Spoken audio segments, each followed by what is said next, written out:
여러분, 어느 대학 교수가 안식년을 맞아서 시골로 여행을 떠났어요. 그런데 어느 노부부가 운영하는 숙박집에서 며칠간 머물게 되었습니다. 그런데 그 집에는 마침 개를 하나 키우고 있었어요. 그런데 마침 이 대학 교수 부부가 식사를 하고 음식이 남은 게 있어서 이 개에다가 밥을 주기 위해서 개 밥그릇을 찾았더니, 그런데 이 개 밥그릇을 보는 순간 예사롭지 않게 이 교수들이 바라보게 된 거예요. 가만히 보니까, 그래서 이 그 개 주인에게 물어봅니다. 혹시 이 개 밥그릇이 언제부터 이 그 밥그릇으로 썼습니까? 라고 물어봤더니, 이거는 우리 할아버지 때부터 내려왔어요. 우리 집에 있었는데 볼품도 없고 예쁘지도 않고 어디 쓸만하지 않아서 그냥 개 밥그릇으로 쓰고 있어요 라고 이야기를 했던 거예요. 그런데 이 교수가 유심히 그 밥그릇을 보더니 놀라면서 이렇게 말했어요. 이 그릇은요, 보통 그릇이 아닙니다. 제가 보니까 조선시대에 만들어진 청자인 것이 분명합니다. 한번 저에게 맡기시면 제가 한번 알아볼게요. 에이, 정말로? 교수님 마음대로 한번 해보세요. 어차피 개밥그릇인데요 뭐. 그래서 교수가 가서 철저하게 조사해 보니까 정말 조선시대에 만들어진 아주 귀한 청자였다는 거예요. 이 노부부는 그렇게 값지고 귀한 것을 가지고 있음에도 불구하고 그 가치와 의미를 모르고 개밥처럼 살고 지냈던 거죠. 그 뒤로 이 가치를 알고 이 노부부는 이 청자를 박물관에 기증하게 됩니다. 밥그릇으로 둘 수준이 아니라는 걸 그때서야 알았던 거죠. 그래서 모든 사람들이 역사적 귀물이 될 수 있도록 박물관에다가 기증을 했던 거죠. 여러분, 우리도 인생에 보면 무엇이 소중한지 무엇이 귀한지 그 가치를 깨닫게 되면 그것을 대하는 태도가 달라지게 되죠. 부모에 대한 가치를 깨달을 때 효도하게 되는 거 아닙니까? 남편에 대한 가치, 아내에 대한 소중함, 자식에 대한 가치를 깨달을 때 우리는 그 사람을 대하는 태도가 달라질 수 있기 때문이죠. 여러분, 신앙생활도 마찬가지입니다. 하나님이 얼마나 위대한 분이고 얼마나 소중한 분이고 얼마나 귀한 분인지를 깨달을 때 우리는 하나님에 대한 태도가 달라질 수밖에 없겠죠. 예배가 얼마나 소중한지, 기도하는 시간이 얼마나 가치 있는지, 섬김과 봉사가 얼마나 복되는지 그걸 아는 사람만이 진정한 예배, 참된 기도, 그리고 믿음의 헌신을 할 수 있는 거 아니겠습니까? 오늘 저와 여러분이 무의미한 신앙생활이 아니라 가치를 알고 의미를 알고 참된 소중함을 알고 하나님이 보시기에 올바른 믿음의 삶을 살아갈 수 있는 저와 여러분의 복 있는 삶이 되시기를 주님의 이름으로 간절히 축원합니다. 오늘 그 이야기를 본문 속에서 한번 살펴보고 나눠보려고 하는 거예요. 여러분, 누가복음에는 총 3가지 비유가 나옵니다. 오늘 본문 말씀은 우리가 지난 새벽 예배 때 살펴봤던 본문 말씀이기도 하죠. 자, 3가지 비유가 나오는데, 첫째가 잃어버린 양의 비유, 두 번째가 잃어버린 드라크마의 비유, 그리고 세 번째가 오늘 우리가 읽은 본문 말씀인 둘째 아들이 잃어버렸다가 다시 찾는 이야기가 나옵니다. 어떻게 보면 첫 번째, 두 번째 비유를 넘어서 이 세 번째 비유는 결론과도 같은 말씀을 오늘 예수님이 하고 계시는 거거든요. 자, 그러면 이 비유는 대상이 누구냐? 예수님의 말씀은요, 어떤 대상이냐에 따라서 그 내용이 달라지는 것을 볼 수 있는데요. 제자들에게 했던 말씀이 다르고 무리들에게 했던 말씀이 다르고 또 바리새인들에게 했던 말씀들이 달라요. 여러분, 오늘 말씀은 누구에게 한 말씀인지 혹시 아십니까? 바리새인. 누구에게 한 말씀이죠? 죄송해요, 힌트를 줬는데 다시 한번, 누구에게 한 말씀이죠? 1절 2절에 나와요. 네, 맞아요. 방송으로 하신 분은 안 들리겠지만 현장은 대답을 했습니다. 바리새인들에게 한 말씀이에요. 왜 이 말씀을 했냐면 예수님이 하루는 죄인들과 세리들과 함께 한 집에 모여가지고 그들과 함께 밥을 먹고 그들과 함께 이야기를 나누고 계신 거예요. 그 모습을 보고 바리새인들이 수군거렸거든요. 왜냐? 어떻게 유대인이, 어떻게 하나님께 구원받은 백성이 저주받은 죄인들과 함께 어울릴 수 있느냐, 함께 밥을 먹을 수 있느냐 하면서 예수님을 비난하는 모습이 바리새인들의 모습이었거든요. 그들의 모습을 보고 예수님이 그들에게 참된 의미가 무엇인지, 왜 내가 죄인들과 함께 어울리는지, 내가 왜 죄인들과 함께 기뻐하는지를 가르쳐 주기 위해서 하신 말씀이 바로 15장에 나오는 3가지의 비유였어요. 그리고 그 비유의 핵심, 결론과도 같은 말씀이 오늘 우리가 읽은 돌아온 탕자의 이야기입니다. 오늘 이야기를 통해서 예수님은 그들에게 두 가지를 이야기하고 싶었어요. 첫째는 뭐냐면 하나님이 진짜 원하는 것이 무엇인가, 그리고 하나님이 정말로 기뻐하는 것이 무엇인가를 그들에게 가르쳐 주기를 원했고요. 또 하나는 바리새인들의 잘못된 신앙을 예수님이 지적하려고 했던 거예요. 자, 그 의미가 무엇인지 한번 살펴보면서 오늘도 우리가 하나님의 은혜를 함께 나누고자 합니다. 자, 첫 번째는 예수님이 이 이야기를 통해서 하나님이 어떤 분이시며 또 하나님이 진짜 원하는 것이 무엇인가를 예수님이 가르쳐 주기를 원하셨는데요. 하나님은 어떤 분이냐? 바로 하나님은 우리 한 사람 한 사람을 차별 없이 귀하게 여기시고 사랑하시는 하나님이라는 사실을 예수님은 가르쳐 주고 싶었어요. 여러분, 바리새인들은 하나님의 사랑을 구별했습니다. 하나님은 우리와 같은 유대인들만 사랑해, 저런 죄인들은 하나님도 사랑하지 않아 하면서 자기의 기준과 자기의 잣대로 하나님의 사랑을 구분해 버렸어요. 그런데 하나님은 뭐예요? 바리새인뿐만 아니라 너희들이 죄인이라고 취급받는 이들 또한 하나님이 뭐예요? 변함없이 사랑하고 있다는 사실을 예수님이 오늘 비유를 통해서 말씀해 주고 있었던 거죠. 자, 이 아버지에게는 두 명의 아들이 있다 그랬어요. 맏아들이 있고 둘째 아들이 있는데요. 하루는 이 둘째 아들이 아버지한테 찾아와서 드릴 말씀이 있다고 하죠. 그래서 무슨 얘기냐 물어보니, 아버지, 어차피 아버지가 돌아가시면 저에게 줄 유산이 있지 않습니까? 미리 주십시오라고 유산을 달라는 거예요. 여러분, 지금도 혹시 여러분 자녀가 여러분한테 와서 엄마, 어차피 엄마 죽을 거잖아, 그러니까 엄마 이 집 내 명의로 빨리 넘겨줘, 그러면 여러분 어떨 것 같아요? 바로 그냥 깃방망이 안 날아가겠습니까? 그렇죠? 그 당시는 오죽했겠습니까? 이거는요, 심지어는 불효 중에 불효였어요. 아빠 빨리 죽으라는 말과 똑같은 거예요. 굉장한 불효죠. 그런데 이 아버지는 이 아들을 허락해요. 그래? 알았다면서 둘째가 받을 몫을 줍니다. 그리고는 이 아들은 이걸 갖고 어디로 가겠어요? 오늘 보니까 멀리 도시로 떠납니다. 도시로 떠나서 허랑방탕하게 지내죠. 돈을 다 쓴 거예요. 이제 막상 돈을 다 쓰고 나니까 흉년이 들었습니다. 먹을 것이 없어요. 자기를 도와주는 사람도 없어요. 돼지 치는 집에 가서 돼지가 먹는 음식마저 먹으려고 했는데 주인이 그마저 주지 않는 처참한 인생 가운데 이 아들이 빠져버립니다. 그리고는 그때서야 아버지가 생각났던 거죠. 야, 아버지 집에 가면 그래도 먹을 것이 풍족했는데 나는 여기서 굶어 죽게 됐구나. 그래, 내가 다시 아버지 집으로 가자. 아들로 받아달라고 하기는 내가 정말 양심상 어렵고 종으로 써달라고 하자. 그러면 하루 세끼 음식을 먹고 살 수 있지 않을까. 그런 마음에 이 아들이 용기를 갖고 아버지한테 오지 않습니까? 그런데 우리가 알다시피 아직 거리가 먼데 아버지는 달려가서 이 아들을 껴안고, 그리고 옷도 새 옷으로 입히고 가락지를 끼우고 큰 잔치를 벌이며 내 아들이 다시 살아 돌아왔다라고 하면서 크게 잔치를 벌린 이야기로 오늘 본문 초반은 끝나지 않습니까? 여러분, 이 아버지는 곧 하나님을 상징하는 거예요. 그리고 앞으로 얘기했지만 맏아들은 당시 유대인들을 의미하고 둘째 아들은 하나님을 떠나 죄를 지었던 세리, 죄인들을 의미하는 거예요. 그런데 여러분, 이 아들의 이야기만 보면 이 아버지에게 있어서 둘째 아들은 집에 있어도 아들이었어요. 그죠? 재산을 달라고 요구를 해도 여전히 내 아들이었어요. 그리고 그 재산을 가지고 아버지를 떠나도 아버지한테는 이 아들이 아들이었어요. 그리고 그곳에 가서 허랑방탕하게 하며 아버지의 얼굴에 먹칠을 해도 아버지에게서는 이 아들은 여전히 아들이었어요. 그리고 쫄딱 망해가지고 몰골이 말이 아니게 돌아왔을 때도 아버지에게 이 아들은 아들이었습니다. 네가 감히 여기가 어디라고 와?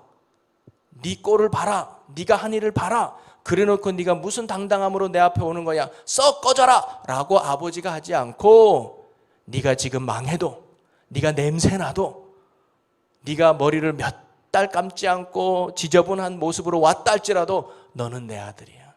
나는 너를 향한 사랑을 지금까지 변한 적이 없어 라고 하는 그 아버지의 사랑을 지금 보여주고 있는 거거든요. 여러분, 우리를 향한 하나님의 사랑이 이와 같다는 사실을 여러분 꼭 믿으시기를 바랍니다. 하나님이 나를 얼마나 사랑할까? 아우, 하나님은 저렇게 새벽 예배 드리고 기도 1시간씩 하고 성경도 말이야 1년이면 1독 2독 하는 저 아무개 집사를 하나님은 정말 사랑할 거야. 그런데 나는 새벽 예배도 잘 못 드리고 헌금 생활도 잘 못하고 나도 성경을 읽고 싶은데 참 이렇게 바빠가지고 성경도 잘 못 읽고, 아이고, 하나님은 나 같은 사람은 안 기뻐하실 거야. 나 같은 사람은 안 사랑하실 거야. 아니라는 거예요. 하나님은 결코 우리의 행위나 우리의 수고나 우리의 업적으로 하나님의 사랑을 평가하지 않습니다. 좀 부족해도, 좀 연약해도, 좀 못나도 우리를 향한 하나님의 사랑은 한결같으시고 변함이 없다는 사실을 여러분 꼭 믿으시기를 바랍니다. 여러분, 제가 이제 우리 아이들이랑 같이 이렇게 큐티하고 가정 예배를 드리면 그렇게 얘기를 얼마 전에 나눈 적이 있어요. 야, 엄마 아빠는 네가 100점을 받든지 성적이 30점 받든지 우리 엄마 아빠는 너가 사랑하는 사랑에는 변함이 없어. 얘기했더니 내가 누구라고는 얘기 안 하고요. 내 자녀 그럼 30점 맞아야지? 이러고 있는 거예요. 물론 30점 맞아도 사랑해요. 근데 속은 좀 상했죠. 네, 이게 뭐냐면 성도들 중에도요 그런 성도들이 있어요. 하나님의 그 사랑. 근데 하나님은 사랑과 더불어 공의로우신 하나님인데 사랑만 너무 강조하는 분이 있어요. 그래서 그런 사람들이 있어요. 어떤 그 직장인데 교회를 다니는 거 다 알아요. 그런데 이제 수요일 전에 이제 화요일 날 회식을 한번 했나 봅니다. 그래서 회식하는데 막 술을 먹는 거예요. 그래서 물어봤대요. 아니, 저 아무개님 교회 집사라고 하지 않았어요? 그런데 이렇게 술 먹어도 괜찮아요? 물어봤더니 그분이 괜찮아. 왜? 수요 예배 때 가서 회개하면 돼. 회개하면 다 용서해줘. 여러분, 사실 이런 일이 또 있었어요. 어떤 한 사람이요, 자식과 자살을 하기 위해서 다리 위로 올라갔다가 아들을 밀어서 물에 빠뜨려서 죽게 했어요. 그리고 자신은 자수를 했습니다. 자수를. 그래서 경찰에 붙잡혀 가면서 아들을 왜 죽였습니까? 그리고 본인은 왜 죽지 않았습니까? 물어봤더니 아들은 죽으면 천국 가지만 나는 회개하면 된다고. 이게 인터뷰에 나온 적이 있다니까요. 이게 잘못된 신앙이죠. 하나님의 사랑이 하나님이길 맞아요. 그러나 그 사랑의 하나님과 더불어 공의로우신 하나님이라는 걸 우리가 잊지 말아야 되는데, 사랑의 하나님인가 믿고 우리가 그것을 이용하는 건 그것은 하나님의 진정한 사랑을 깨달은 바가 아니에요. 우리가 이제 조금 있다가도 좀 살펴보겠지만, 여러분, 둘째 아들이 이 아버지의 사랑을 깨닫고 난 후에 어떻게 했을까요? 좀 이따 한번 나눠보도록 하죠. 이거는. 예. 그래서 첫 번째로 예수님이 말씀하시고 싶은 건 뭐냐면 하나님의 변함없는 사랑을 이야기하고 있는 거예요. 여러분, 좀 부족해도 좀 연약해도 여전히 하나님은 여러분을 사랑하고 있다는 사실을 여러분 명심하시기를 바랍니다. 아직 죄인 되었을 때에 그리스도께서 우리를 향한 사랑을 보여주었다고 했어요.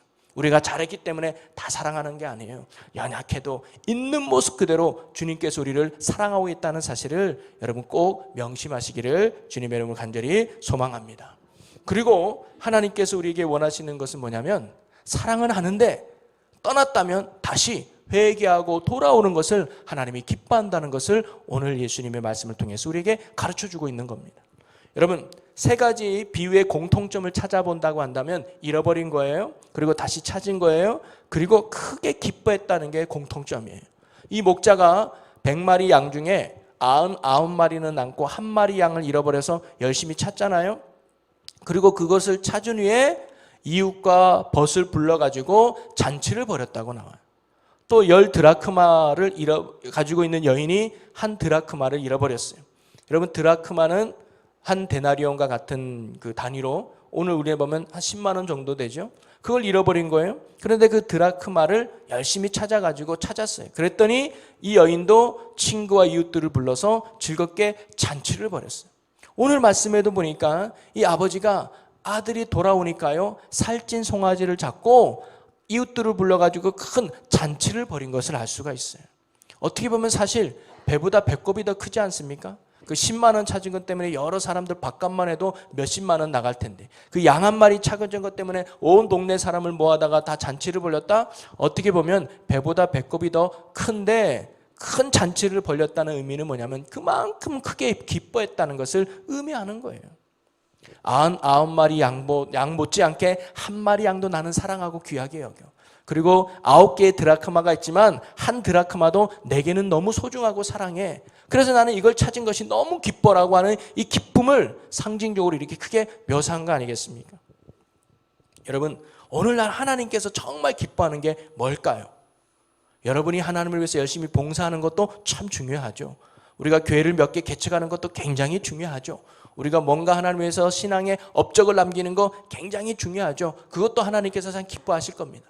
그런데 오늘 저와 여러분에게 하나님이 정말로 기뻐하는 건 뭐냐면 우리의 삶이 하나님께로 돌아가는 거예요.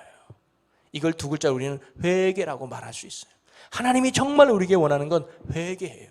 그 회개는 뭐냐면 떠났던 우리가 하나님께로 다시 돌아오는 것. 그것이 하나님이 가장 우리에게 원하는 거거든요. 바로 내 집에서 이 아들이 함께 지내는 것을 하나님이 가장 기뻐하시는 거예요. 여러분, 회개가 무엇인지를 우리가 이 둘째 아들이 돌아오는 과정을 보면 우리가 좀 이해할 수가 있을 것 같은데요. 여러분, 이 죄의 시작은 이 아들이 아버지를 떠난 것으로부터 이 아들의 죄는 시작하게 된 거예요. 아버지 안에 있으면 아무 문제 없었을 텐데 사실 아버지를 떠났기 때문에 이 아들의 인생이 망한 거 아니겠습니까? 오늘 13절에 보면 아버지를 떠나 먼 나라로 갔다는 거예요. 여러분, 이 아들이 아버지를 떠난 이유가 뭘까요? 자기 마음대로 살고 싶어서 그런 거예요. 야, 이 아버지 안에 있으니까 내가 하고 싶은 대로 못하니까 아버지의 내가 돈을 받아가지고 저 먼 나라로 가러 내가 하고 싶은 대로 내 인생 내가 주인이 돼서 살아야지. 여러분, 이게 죄의 시작인 거예요. 그래서 하나님을 떠난 거예요. 여러분, 아담과 하와가 타락한 이유가 뭡니까? 바로 이거예요. 우리도 하나님 없이 살 수 없어요. 하나님 없이 살아가야지. 이게 죄의 출발이고 죄의 내용이라 이 말이죠. 여기서부터 둘째 아들의 실패는 시작된 거예요. 자, 그런데 만약에 아버지를 떠난 삶이 좋은 삶이면 아무 문제 없겠죠. 아담과 하와가 하나님의 말씀에 어긋나서 우리는 하나님 없이도 잘 살 수 있어. 하나님 없이도 우리는 성공된 인생을 살 수 있어. 그래서 정말 하나님 없어도 잘 되는 인생, 하나님 없어도 잘 사는 인생이 되면 하나님 없이 살아도 되죠. 근데 그렇지 않다는 것을 예수님이 지금 가르쳐주고 있는 거예요. 하나님을 떠난 인생, 고통의 인생, 실패의 인생, 저주의 인생, 지옥의 인생, 사망의 인생임을 예수님이 오늘 말씀해주고 있는 거거든요. 오늘도 이 아들이 허랑방탕하게 지냈습니다. 이제 돈도 다 떨어졌어요. 근데 마침 흉년이 들었다 그랬어요. 내 힘으로 해결할 수 없는 문제에 닥친 거예요. 그리고는 사람들도 자기를 외면합니다. 자기 의지와는 상관없이 점점점 낭떠러지와 같은 절망의 삶으로 이 아들이 가고 있는 거예요.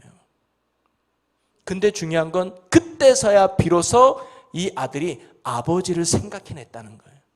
여러분, 두 번째 회개의 단계는 뭔지 아십니까? 아버지를 생각하는 게 회개의 출발이에요. 야, 내가 왜 이런 아픔의 삶을 살까? 내가 왜 이런 실패의 삶을 살까? 내가 왜 이런 고통의 삶을 살까? 아, 하나님을 떠났기 때문이구나. 하나님 안에 거해야, 하나님 안에 살아가야 내가 행복하고 기쁨의 삶일 텐데 왜 내 인생이 이렇게 불행하지? 왜 내 인생이 이렇게 두렵지? 아하, 하나님을 떠났기 때문에 내가 이런 인생을 살아갈 수밖에 없었구나라고 깨닫는 것이 회개의 출발이라는 사실이에요. 그래서 우리의 시선이 다시 하나님을 향하고 우리의 마음이 다시 하나님을 향할 수 있는 것, 이것이 회개의 출발입니다. 자, 그런데 이것이 회개의 끝은 아니에요. 그 다음에 일어날 회개의 단계는 뭐냐면 이 아들은 뉘우치고 깨우쳤던 그 자리를 박차고 일어나서 아버지 품으로 가야 되는 거예요. 이게 참된 회개입니다. 그래서 회개는 돌이키다, 유턴하는 거예요. 지금 나는 죄의 자리에 있어요. 여전히 그 자리의 주인공은 나예요. 내가 하고 싶은 대로 내 욕심대로 살아갈 수 있는 자리예요. 근데 회개는 뭐예요? 이렇게 살면 내 인생 망하는구나. 내 힘으로 살아서는 결코 내가 구원받을 수 없구나. 이제는 내가 하나님 품 안에 돌아가야지. 하나님 안에 돌아가야지. 그래서 이제는 하나님을 내 삶의 주인 삼고 하나님을 내 아버지로 모시고 하나님을 내 삶의 선한 목자로 섬기는 삶의 변화, 이것이 참된 회개인 줄로 믿으시기를 바랍니다. 바로 이 아들은요, 아버지 곁에, 아버지 집으로 왔다는 거예요. 여전히 먼 도시에서 야, 내가 아버지 떠나서 이런 고통 가운데 있구나, 아버지 집에 있었으면 내가 행복했을 텐데, 그 자리에서 40일을 금식하고 40일을 울어도 아무 소용이 없어요. 일어나서 아버지 품으로 가야 돼요. 여러분, 이 아들이 아버지한테로 왔다는 걸 뭘 의미할까요? 이제는 내 중심이 아니라 아버지 중심대로 살겠습니다. 이제는 내 뜻대로 살지 않고 아버지 뜻대로 살겠습니다. 이제는 내가 하고 싶은 대로 살지 않고 하나님이 원하는 대로 살겠습니다라는 결단과 삶의 가치가 바로 이 아들의 변화였다는 거예요. 그래서 아버지의 그 사랑 안에 이 아들은 꼬꾸라지면서 다시금 아들로 회복했을 때 제가 아까 얘기했던 이 아들의 변화, 이 아버지의 사랑을 경험한 후에 아들은 어떻게 변화되었을까요? 오늘 성경 말씀에 나오지는 않아요. 만약에 여러분들이 이 둘째 아들이었다면 정말 그렇게 살다가 다시 집으로 돌아왔는데 아버지가 묻지도 않고 따지지도 않고 나를 아들로 받아줘서 다시 내 집, 내 방, 내 옷, 내 물건들 다 줘서 아들처럼 나를 받아주었다면 그 다음에 우리의 인생은 어떻게 됐을까요? 그 다음날 가서 아버지, 제가 유산 딱 지내보니까 너무 부족했던 것 같아요. 이번 한 번만 더 기회를 주면 제가 이번에는 꼭 성공해서 내가 아버지 보란듯이 섬기게요. 이렇게 했을까요? 아니에요. 그러지 않았을 것 같아요. 이 아들은 아침에 일찍 일어나서 아마 마당부터 쓸었을 겁니다. 아버지의 집을 깨끗이 해야지.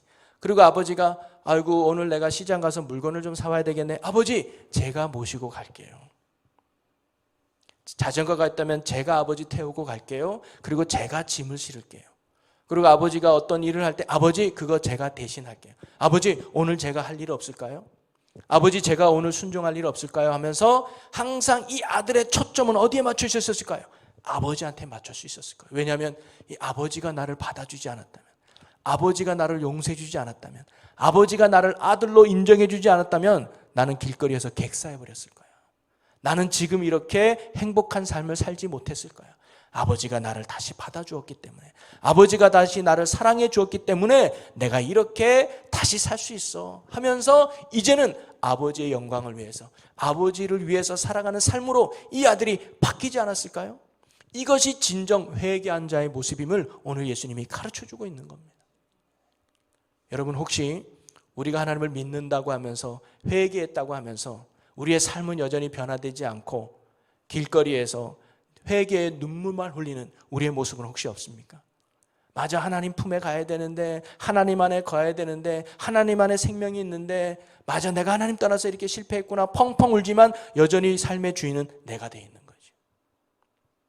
여전히 내가 하고 싶은 대로, 여전히 내가 삶의 목적으로 혹시 살아가고 있는 우리의 모습은 없습니까?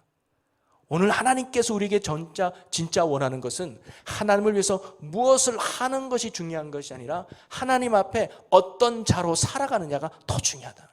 바로 회개한 자로 살아가는 거죠. 예수님을 나의 주로 삼고 나는 그분의 종으로서 예수만을 섬기는 믿음의 삶을 살아가는 것을 하나님이 원하신다는 거예요. 아무리 우리가 봉사를 많이 하고 헌신을 많이 하고 신앙적 업적을 남겨도 우리의 삶이 회개의 열매를 맺지 못한다면 하나님은 그 마음을 안타까워할 거예요. 오늘 저와 여러분이 정말 이 둘째 아들처럼 크크신 하나님의 사랑 안에 이제는 예수를 나의 주로 삼고 예수만을 중심으로 삼고 예수를 따르며 회개에 합당한 열매를 맺고 하나님의 기쁨으로 살아갈 수 있는 저와 여러분이 되시기를 주님의 이름으로 간절히 축원합니다. 그러면서 오늘 말씀은요, 좀 시간이 지났지만 이 부분도 함께 나누고 여러분 말씀을 정리해 보려고 합니다. 여러분 오늘 말씀에서 만약에 죄인 하나가 회개하는 것을 하나님이 정말로 기뻐하신다라는 이야기로만 오늘 본문을 기록했다면 둘째 아들 이야기만 하면 돼요. 양 비유도 99마리 양은 얘기하지 않았잖아요. 9개 드라크마 이야기하지 않았잖아요. 오늘도 둘째 아들만 이야기하면 됐었어요. 그런데 제가 새벽 예배 때도 말씀드렸지만 왜 예수님은 굳이 맏아들의 이야기를 후반부에 더 기록했을까요? 그것은 제가 초반에 얘기했던 이 이야기를 통해서 예수님이 말하려고 했던 두 번째 이유가 뭐냐면 바리새인들의 잘못된 신앙을 예수님이 지적하려고 했던 거예요. 바로 그 당시 바리새인들이 바로 오늘 성경에 나오는 맏아들과 같았기 때문이죠. 자, 여러분 맏아들이 밭에서 일하고 돌아왔더니 큰 잔치 소리가 나요. 종에게 물어봅니다. 야, 이게 무슨 일이냐? 아이고 주인님, 주인 아드님, 당신의 동생이 살아 돌아와서 지금 주인님이 동네 사람들을 모으고 살찐 송아지 잡아서 크게 잔치하고 있습니다. 이 얘기를 들으니까 이 둘째 아들이 갑자기 화가 난 거예요. 그리고는 집에 들어가지 않았다고 28절에 나와요. 아들이 왔는데도 집에 들어가지 않으니까 아버지가 나와서 야, 왜 안 들어오나 물어봤겠지요.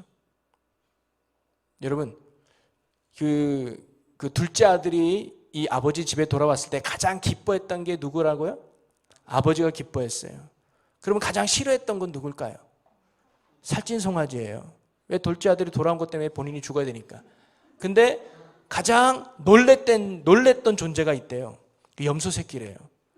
왜냐하면 이 맏아들이 내게는 왜 염소 새끼 한 마리 주지 않습니까? 이 소리를 듣는 순간 염소가 어머, 나 죽는 거 아니야? 깜짝 놀랐다고 하는 이야기가 있어요. 감사해요, 여러분. 네. 이 아버지가 너는 왜 안 들어오니? 그랬더니 왜 내게는 염소 새끼 한 마리 안 잡아줍니까? 저는 아버지 위해서 얼마나 많은 일을 했습니까? 밭에 나가서 일하고 돌아왔고요. 여러 해 동안 아버지 곁을 떠난 적도 없어요. 그리고 아버지의 명을 저는 어긴 적도 없습니다. 라고 이 아들이 이야기하는 거예요. 섭섭했겠죠. 그런데 저 둘째 아들은 아버지 얼굴에 먹칠하고 창녀짓하며 아버지 재산을 손에 끼친 저 둘째 아들에게는 뭐가 좋다고 이런 큰 잔치를 벌입니까? 라고 이 아들이 이야기해요. 이 첫째 아들의 마음 이해가 되죠. 왜 그렇게밖에 할 수 없는지. 그런데 이 아버지가 뭐라고 이야기합니까? 예, 나는 너와 늘 함께 있지 않았니? 내 것이 네 것이었잖아. 그런데 저 둘째 아들은 나를 떠나서 고통 가운데 있다가 이제 다시 살아 돌아와서 나와 함께 할 수 있다는 것이 얼마나 큰 기쁨이니? 이 기쁨을 너도 함께 즐기면 좋겠구나라고 이야기를 해요. 가만히 보면 이 지금 아버지의 집안에는 모든 사람들이 기뻐해요. 근데 누구만 기쁨을 잃어버렸어요? 이 맏아들만 기쁨을 잃어버렸던 거죠. 그러면서 예수님은 이 맏아들을 통해서 당시 바리새인들의 잘못된 신앙을 지적해 주고 있는 겁니다. 두 가지인데요. 그 첫째는 뭐냐면 이 맏아들은요, 자신만이 진짜 아들이라고 생각하고 있었어요. 그렇죠? 왜냐하면 아버지를 떠난 적도 없지, 아버지가 시키는 대로 했지, 내가 진짜 아들이지. 이 둘째 아들은 아버지 돈 받아서 떠나가고 아버지 없이 살다가 오히려 아버지한테 먹칠하고 그리고 돌아왔는데 이게 무슨 아들이야? 내가 진짜 아들 아닙니까? 라고 지금 이 아들이 말하고 있잖아요. 바리새인들이 그랬어요. 하나님, 우리가 진짜 하나님 백성 아닙니까? 우리는 율법을 지켰습니다. 모세의 율법을 가지고 있습니다. 우리는 안식일을 거룩히 지켰고요. 우리는 금식을 수시로 했고 우리는 구제 활동에 열심히 했습니다. 우리는 간음하지 말라는 말씀을 철저히 지켰습니다. 그런데 저 죄인들은, 그런데 저 세리들은 하나님의 말씀을 어기고 하나님 없이 살아가며 죄 짓는 자들 아닙니까? 그러면 오늘날 하나님이 정말로 기뻐해야 될 사람은 우리들 아닙니까? 하나님이 정말 인정해 줘야 될 아들은 우리 아닙니까? 우리가 진짜 하나님의 백성 아닙니까? 라고 착각 속에 살았던 게 그들이었다는 거죠. 그런데요, 바로 자기의 수고와 자기의 노력과 자기의 행위로 하나님께 인정받고 싶었던 존재들이 바로 맏아들이었다는 겁니다. 그래서 하나님이 사랑하는 자, 하나님이 기뻐하는 자는 자기들이 돼야 된다고 바로 이 바리새인들이 생각했던 거죠. 여러분, 만약에 제가 이제 아이들과 함께 저녁을 먹는다고 쳤을 때, 야, 이제 저녁 먹자, 엄마가 음식 준비했네 그랬더니 애들이 아빠 잠깐만요 그러더만 갑자기 엄마 어깨를 주물러드리고 갑자기 다리를 주물러드리고 어떤 친구는 쫓기를 가져와서 제 흰머리를 막 뽑아주고 갑자기 안 하던 청소를 하는, 야 밥 먹기 전에 왜 그러냐? 이렇게 해야 엄마 아빠가 밥 줄 것 같아서요. 뭔가 내 행위를 썼고 뭔가 내가 노력해야 되고, 그러고는 밥을 다 먹고 갔더니 얘들이 또 저녁에 나가더니만 막 박스를 주고 모아요. 그리고는 막 1,000원, 2,000원을 막 벌어가지고 저녁에 갖다 줘. 내가 이건 뭐냐? 이걸 갖다 줘야 오늘 밤에 재워줄 것 같아서요. 여러분, 방 청소한다고 아빠한테 뭐 어깨 주물러 줬다고 밥 주는 거 아니잖아요. 박스 주워와서 뭐 우리 엄마 아빠 용돈 줬다고 애들 재워주는 거 아니잖아요. 그거 없어도 재워주고 먹여주는 거 아닙니까? 왜? 자녀이니까. 사랑하니까 그렇게 하는 거 아니겠어요? 근데 당시 유대인들은 그렇게 하나님을 생각하고 있었어요. 그것을 우리는 율법주의라고 말하는 거예요. 여러분, 이 율법주의가 왜 문제냐면요, 신앙의 초점이 하나님이 아니라 자신에게 맞추고 있는 거예요. 내가 뭘 더 해야 될까? 내가 뭘 더 노력해야 될까? 항상 신앙의 초점이 내 행위와 내 의에 맞춰져 있어요. 그리고 행위에 집중하다 보니까 신앙생활의 기쁨과 감사와 평안이 없어요. 뭔가 항상 쫓기는 인생, 뭔가 숙제 검사 받아야 되는 늘 부담감이 있는 게 이런 신앙의 모습입니다. 그리고 똑같은 잣대로 그렇게 살지 못하는 사람들을 쉽게 정죄하는 모습들이 있어요. 저래 가지고 은혜 받겠어? 저래 가지고 구원 받겠어? 저래 가지고 하나님 축복 받겠어? 이 정도 신앙생활 해야지, 이 정도 기도해야지, 이 정도 성경 읽어야지. 그들을 국리를 여기는 것이 아니라 그렇게 하지 못한 사람에게 쉽게 정죄한다는 거예요. 누구처럼? 바리새인들처럼 말이죠. 근데 오늘날 교회 안에도 이런 성도들이 있다는 거예요. 특히 정말 열심히 하고 뜨겁게 신앙생활 하는 중에 다 그런 건 아니지만 이런 율법주의처럼 신앙의 초점이 자기 행위예요. 그러다 보니까 이분에게는 기쁨과 즐거움은 없어요. 그러니까 뭔가 항상 거룩하면 새벽 예배 한번 빠지면 죽을 놈. 나 같은 거 죽어야 새벽 예배를 안 드려. 성경은 안 읽거나 뭔가 안 하면 그 부담감 때문에 벌벌 떨리는 거예요. 교회 나오는 것이 숙제 검사하는 것 같고 신앙생활하는 분들이 뭔가 검사하는 것. 그런 불안함과 고통 속에 신앙생활하는 분들이 종종 있는데 안타까워요. 여러분, 이 마다들은요, 아버지 집에 있었지만 아버지한테 내 행위로 인정받으려고 그랬어요. 그래서 이 마다들에게는 아버지의 마음, 아버지의 소원, 아버지의 기쁨 중요하지 않았어요. 내 행위가 중요한 거예요. 혹시 우리가 이 마다들처럼 또는 바리새인들처럼 하나님께 초점을 두지 않고 하나님께 마음을 두지 않고 내 행위와 내게 초점을 두는 이런 모습의 신앙은 혹시 없는지 돌아볼 수 있는 이 밤이 되었으면 좋겠습니다. 그래서 이 마다들에게 두 번째 잘못은 뭐냐면 아버지 집에 거하지만 아버지를 잃어버린 것이 바로 이 마다들의 큰 잘못이었죠. 사실 마다들이 열심히 일하고 아버지를 섬긴 이유는 사실 아버지를 위한다고는 했지만 아버지를 위한 것이 아니라 아버지의 기쁨을 위해서 한 것이 아니라 바로 자기 자신을 위해서 일했던 거예요. 마다들에게 목적은 아버지의 기쁨이 아니었습니다. 아버지의 만족과 아버지의 행복이 아니었습니다. 자신의 만족과 자신의 유익이 아버지 안에서 열심히 하려고 했던 신앙의 목적이었던 거예요. 그래서 마다들에게 있어서는 아버지의 마음, 아버지의 소원, 아버지의 기쁨은 그리 중요하지 않았던 거죠. 아버지 집에 살면서도 아버지와는 전혀 다른 생각으로 살았던 사람이 바로 마다들이에요. 그래서 성경은 둘째 아들만 탕자가 아니라 이 마다들도 또 다른 탕자임을 우리에게 가르쳐주고 있습니다. 그래서 돌아온 탕자, 집에 있는 탕자라고 어떤 분이 말하기도 해요. 여러분, 혹시 우리가 교회 안에 하나님을 믿는다고는 하지만 혹시 이 마다들과 같이 하나님과는 전혀 관계없이 내 열정, 내 신앙만으로 혹시 하고 있지는 않을까요? 제가 앞에도 얘기했지만 하나님이 정말 기뻐하는 게 뭘까요? 아버지를 위해서 뭘 하는 게 중요한 게 아니라 아버지를 아버지로 인정하고 아버지와 함께 교제하고 나누는 것을 하나님께서 참으로 기뻐해요. 하나님이 내 아버지예요. 하나님의 기쁨이 뭔지, 하나님의 소원이 뭔지, 하나님의 만족이 뭔지를 알고 그분과 교제하고 그분의 뜻을 이루어가는 것을 하나님이 정말로 기뻐한다는 거죠. 여러분, 우리가 오늘 금요 기도에 나와 예배를 드려도 혹시 이 예배에 하나님과 교제하는 시간으로 갖고 있는지, 우리가 기도하는 시간이, 예배 드리는 시간이, 성경 읽는 시간이 단순히 나의 신앙의 업적을 쌓는 것이 아니라 그 시간을 통해서 나의 사랑이 되고 나의 기쁨이 되신 하나님, 주님과 교제하는 시간을 갖고 있는지, 그것은 정말로 중요한 우리 신앙의 모습일 수 있습니다.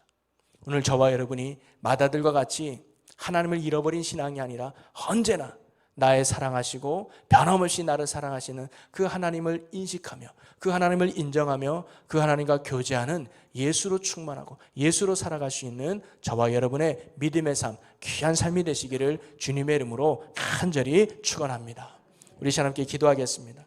하나님 아버지, 혹시 우리가 살아오면서 마다들과 같이 하나님의 은혜를 잊어버리고 내 열정과 내 열심의 신앙을 하고 있지는 않았는지요. 다시 한번 하나님의 변함없는 그 사랑과 은혜 안에 거하며 늘 하나님과 교제하며 하나님의 사랑과 은혜 안에 살아가는 저희들이 되게 하여 주시옵소서. 그래서 하나님의 기쁨과 은혜 가운데 풍성한 의의 열매를 맺어 살아가는 저희들이 되게 하여 주시옵소서. 감사와 영광을 주께 돌리며 예수님의 이름으로 기도하옵나이다. 아멘. 자처럼 방황할 때에 애타게 기다리는